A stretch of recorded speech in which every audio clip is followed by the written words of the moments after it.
Once, a divorced bachelor down on his luck, Sheldon managed to purchase a new home in the peaceful countryside.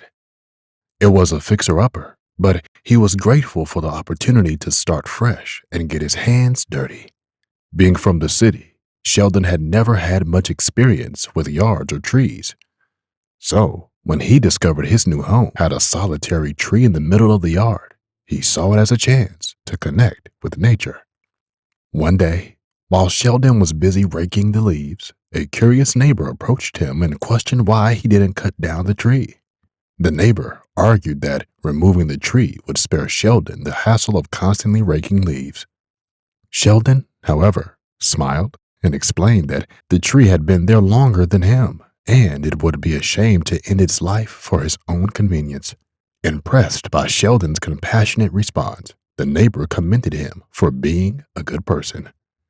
That evening, as the sun dipped below the horizon, Sheldon settled into the old hammock left behind by the previous homeowner. He quickly dozed off, only to be abruptly woken by a powerful gust of wind, swaying the hammock violently.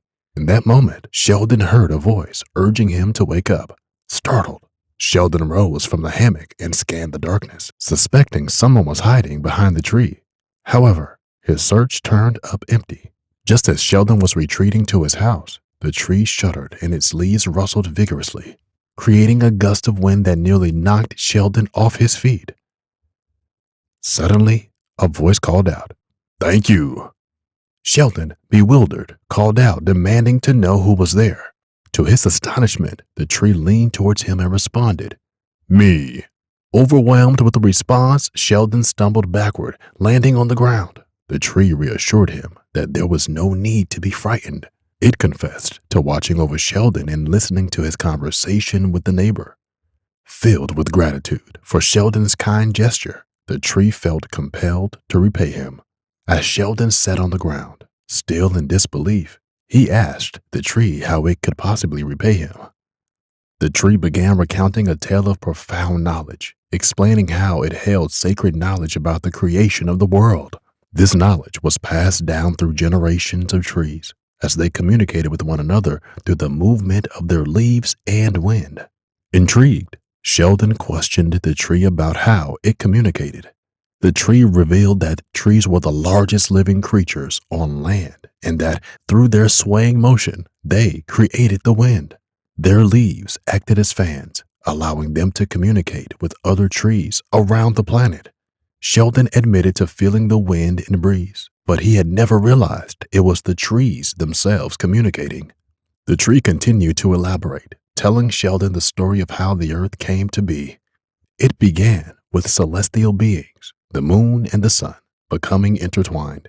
Unable to be together physically, they collaborated to create the earth. Using their elements, they nurtured life.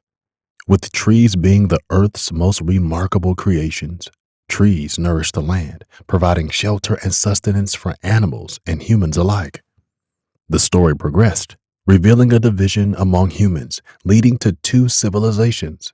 The earthlings cherished the trees and maintained a harmonious relationship with nature. Meanwhile, the stone men, jealous of the earthlings, tricked them into forsaking their beloved trees for the stone men's false promises of power and longevity. The stone men exploited the earthlings' trust, taking their land, chopping down the trees, and reducing them to mere servants.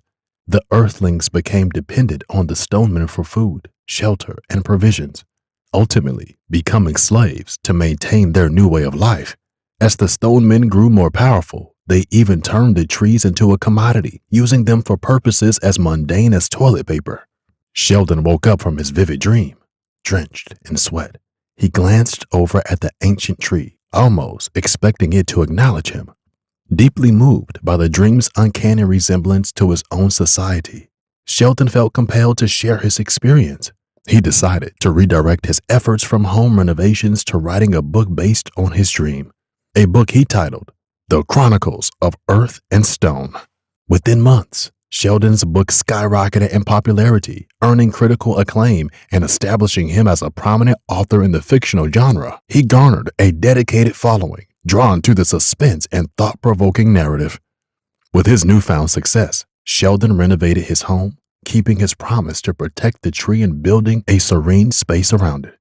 He enjoyed peaceful moments with his new wife and watched their 2 children play nearby. Years passed, and when Sheldon eventually passed away from old age, he ensured that his children would uphold his wishes. In his will, he instructed them to never sell their home and to never cut down the tree. And so, the tree and Sheldon's legacy lived on, reminding future generations of the importance of preserving nature and the lessons found within the chronicles of Earth and Stone.